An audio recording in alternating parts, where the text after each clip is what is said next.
Hello friends, how you doing? So today we are going to talk about what benefits international students will get on this pandemic by the Canadian government. So first of all, we are going to talk about CERB. So CERB is Canada Emergency Response Benefit.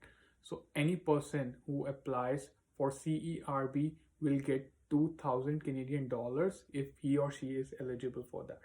So there are few eligibility things for the CERB. So I'm going to discuss all of the eligibility things. I'm going to clear all of your doubts and all of the misconception everybody is having regarding the CERB. So let's go. तो सबसे पहली चीज़ इसमें ये है कि अगर आपने पिछले 12 महीनों में या 2019 में 5000 कैनेडियन डॉलर से ज़्यादा कमाए हैं तभी आप CERB के लिए एलिजिबल हैं। सबसे पहली मेन स्ट्रीम कंडीशन यही है कि आपने 5000 कैनेडियन डॉलर से ज़्यादा कमाए होने चाहिए। सेकंड इसकी कंडीशन ये है कि आपने अपनी जॉब वॉलंटरीली नहीं छोड़ी होनी चाहिए। यहाँ पर वॉलंटरीली का मतलब ये है कि सपोज आपने सोचा कि यार हर कोई फ्री मनी ले रहा है गवर्नमेंट से, चलो हम भी ले लेते हैं, हम जॉब को क्विट कर देते हैं।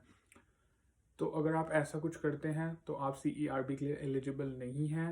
एंड इफ़ आप अप्लाई करते हैं फिर भी ऐसा करके तो आप कैनेडियन गवर्नमेंट से फ्रॉड कर रहे हैं, तो इसके लिए आपको पेनल्टी भी लग सकती है।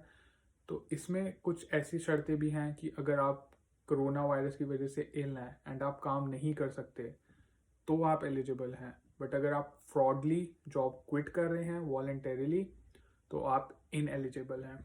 इसकी थर्ड कंडीशन ये भी है कि आपके आवर्स, वर्किंग आवर्स कम कर दिए गए हैं। आपके मैनेजर ने आपको बोला कि हमारे पास और शिफ्टें नहीं हैं देने के लिए। आप सपोज़ आप 20 आवर्स अ वीक काम करते थे लेकिन अब आपको 8 घंटे मिल रहे हैं, तो आपके आवर्स कम कर दिए गए हैं और आप महीने में $1000 से नीचे कमा रहे हैं तो भी आप एलिजिबल हैं। बट अगर आप 12 आवर्स काम कर रहे हैं एंड आपके 1000 से ऊपर हो रहे हैं every month, you are getting more than 1000, you are not eligible for CERB।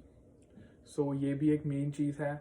तो मैं इसमें एक और चीज़ ऐड करना चाहता हूँ कि अगर आपने पिछले 12 महीनों में ऊबर चलाई है, आपने ऊबर ईट्स किया है, आपने ऊबर कैब की है और ऊबर में भी आपने $5000 से ज़्यादा कमाए हैं तो भी आप एलिजिबल हैं। ज़रूरी नहीं आपने किसी स्टोर में काम किया, किसी मॉल में काम किया, इट डजेंट मैटर। अगर आपने ऊबर भी चलाई है तो भी आप एलिजिबल हैं। सो अगर आपने $5000 से ज़्यादा कमाए हैं, आपने चाहे ऊबर चलाई, आपने कैसे भी किया, आप एलिजिबल हैं। तो अब बात करते हैं कि आप इसको अप्लाई कैसे करें। तो इसको अप्लाई करने के दो मेथड्स हैं, या तो आप उनको कॉल करके अप्लाई करें या आप ऑनलाइन CRA की वेबसाइट से अप्लाई करें। तो उनका एक टोल फ्री नंबर है जो मैं आपकी स्क्रीन में शो कर रहा होगा अभी इस टाइम। तो आप उस टोल फ्री नंबर को डायल कीजिए एंड वो आपको बोलेगा कि आप ऑथराइज कीजिए, आप एग्री कीजिए कि yes you are eligible for CERB and you confirm that you are not doing any fraud, like you're not fraudulently trying to get money. And also you also need to provide your SIN number on call, and it will take not more than 1 minute, trust me. So it's a very easy method. The problem comes जब आपने Canada में आकर कभी taxes नहीं करे। तो अगर आपने एक भी बार टैक्सेस नहीं करे अभी तक एंड जब आप कॉल करते हैं तो वो आपको बोलता है कि हमारे पास आपकी कोई भी डिटेल्स नहीं है। तो इस सिचुएशन में आप टोल फ्री नंबर पे कॉल करें। इनका एक कस्टमर केयर नंबर है जो मैं डिस्क्रिप्शन में डाल देता हूँ, उस पर कॉल करें। उनको बोलें कि हमें CERB को अप्लाई करना है लेकिन हमने अभी तक टैक्सेस नहीं किए, तो प्लीज़ आप हमारी डिटेल्स फिल कीजिए ताकि हम CERB अप्लाई कर सकें। सो they will take all of your details, your SIN number, they will ask you where you have worked, how much hours you have done there, how much you made, did you make more than $5000 or not. So after that they will take all of your information, and after that you have to call again, and then it will take your request, and then you will get your money within 3 working days.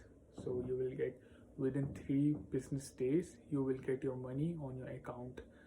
And also मैं आप सबको ये बता देना चाहता हूँ कि ये जितने भी पैसे आपको मिल रहे हैं ये टैक्सेबल इनकम है, तो आपके ये पूरे $2000 नहीं हैं, आपको इसमें से कुछ टैक्स भी देना पड़ेगा गवर्नमेंट को साल के एंड में।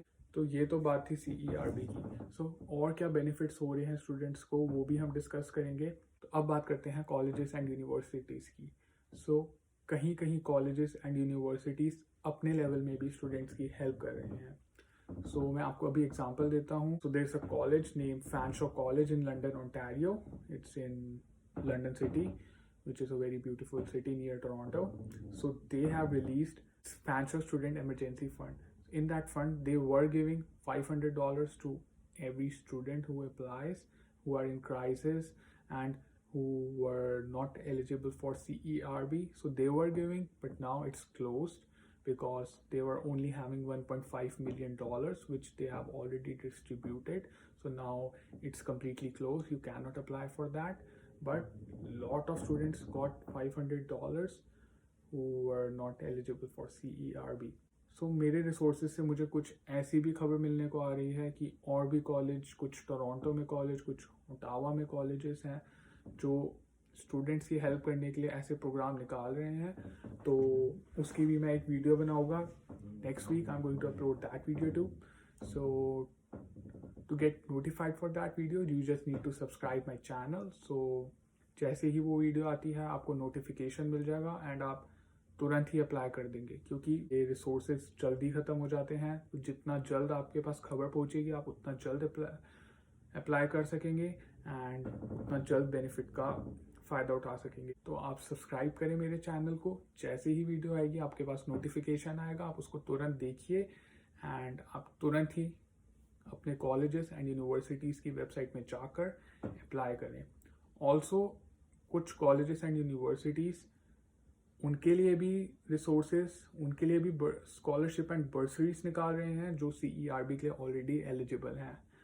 तो आप सब्सक्राइब करें चैनल को। जैसे ही मुझे न्यूज़ मिलती है within an hour I will post another video and so you guys will get benefit from my video.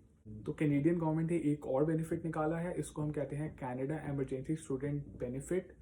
इस बेनिफिट में हर एक स्टूडेंट को, पोस्ट सेकेंडरी स्टूडेंट को डॉलर्स मिलेंगे एवरी मंथ, जो कि कॉलेजेस में हैं, यूनिवर्सिटीज़ में हैं, जो अपना प्रोग्राम कर रहे हैं बट उनकी समर प्लेसमेंट्स नहीं हुई और जो CERB के लिए एलिजिबल नहीं हैं। स्पेशली उनके लिए है जो CERB के लिए एलिजिबल नहीं है, बट इसमें यह है कि ये चीज़ इंटरनेशनल स्टूडेंट्स के लिए नहीं है।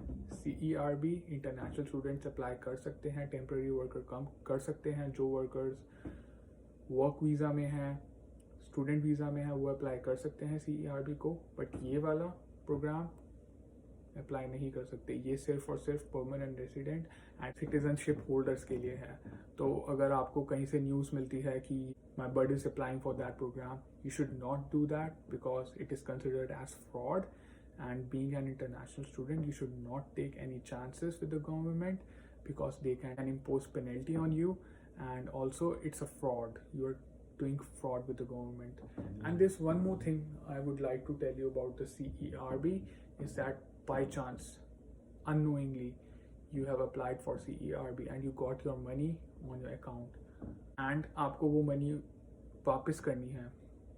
आपको नहीं पता था कि हम एलिजिबल नहीं हैं, आपने अप्लाई कर दिया, लेकिन आपको बाद में पता लगा कि आप एलिजिबल नहीं हैं और अब आपको वो मनी रिफ़ंड करनी है। तो कैनेडियन गवर्नमेंट कह रही है आप जितनी जल्दी हो सके साल के एंड से पहले आप वो मनी रिफ़ंड कर दीजिए, क्योंकि वो मनी आपको बिलोंग नहीं करती। एंड अगर आपको वो पैसे रिफ़ंड करने हैं तो आप CRA माई अकाउंट में जाइए, वहाँ पर रीपेमेंट का ऑप्शन आ रहेगा, तो आप उनको वो पैसे CRA माई अकाउंट से ऑनलाइन रिफ़ंड कर सकते हैं। अगर आपने ऑनलाइन अप्लाई नहीं किया था CERB के लिए, आपने फ़ोन से अप्लाई किया था, तो आपको एक चेक बना के उनको मेल करना पड़ेगा। वो सारी डिटेल्स मैं डिस्क्रिप्शन में नीचे डाल देता हूँ, पूरे स्टेप्स डाल देता हूँ, उसको रेफ़र कीजिए। That's all for today guys. I hope you are taking care of yourself. Have a great day and best of luck.